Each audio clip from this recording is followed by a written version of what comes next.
એક અંજાની ફેમિલીને આપણા ઉપર વિશ્વાસ આવવો એક મોટી વાત છે અને એમાં પણ ઇન્વાઇટ કરે છે એમના ઘરે રહેવા અને જમવા માટે અને એવા પ્લેસે ઇન્વાઇટ કરેલા છે જ્યાં આપણને કોઈ પાણી પણ ના પૂછે. તો આપણે આવી ગયા હતા કાલે ઋષિકેશ થી દેહરાદૂન એક ગુજરાતી ફેમિલીના ઘરે. દેહરાદૂનમાં આપણી સવાર થોડીક અલગ થાય છે કેમ કે સવારમાં ઉઠ્યા ભેગા જ આપણી પ્યારી એવી ફેમિલી સાથે આપણે દેહરાદૂનના ડ્રોન શોટ લઈ લીધા.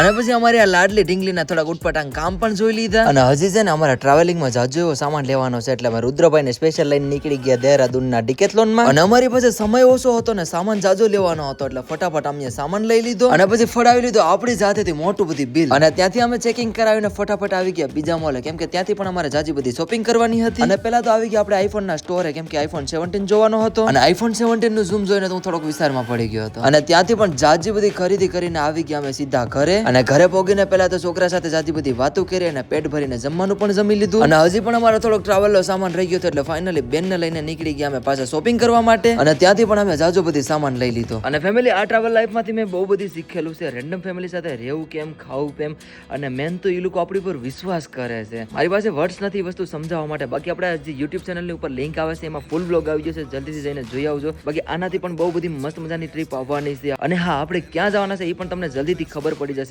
તો જે ચેનલ આવે છે ને એને સબસ્ક્રાઇબ કરી લેજો. બાકી આવી રીલ્સ માટે પણ તમારા ભાઈને ફોલો કરી લેજો. જય શ્રી કેદાર.